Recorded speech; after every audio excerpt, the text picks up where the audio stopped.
বিসমিল্লাহির রহমানির রহিম। ফাজালে সাদাকাত হইতে পড়া হইতেছে 22। লোকেরা ও কি এই ধারণা করিয়া রাখিয়াছে যে তারা শুধু এতটুকু বলিলেই ছাড়া পাইয়া যাইবে যে আমরা তো মুসলমান, আর তাহাদিগকে বিভিন্ন রকম মুসিবতের দ্বারা পরীক্ষা করা হইবে না। এইরূপ হইতে পারে না। এই দুনিয়া পরীক্ষার ঘর, আর আমি তো ওই সমস্ত লোকের পরীক্ষা লইয়াছি যারা তাদের পূর্ব অতীত হইয়া গিয়াছে।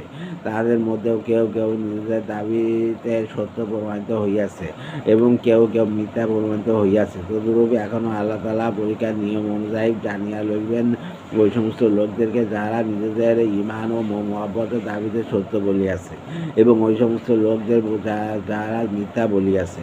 অতএব এই ধরনের পরীক্ষাসমূহের মধ্যে যারা সত্য মুসলমান তারা ওই সব আকস্মিক দুর্ঘটনা ইত্যাদি কারণ আরও বেশি আল্লাহর দিকে রুজু হইয়া যায়, আর যারা অযোগ্য তারা আরও বেশি পথভ্রষ্টতার মধ্যে লিপ্ত হইয়া যায়।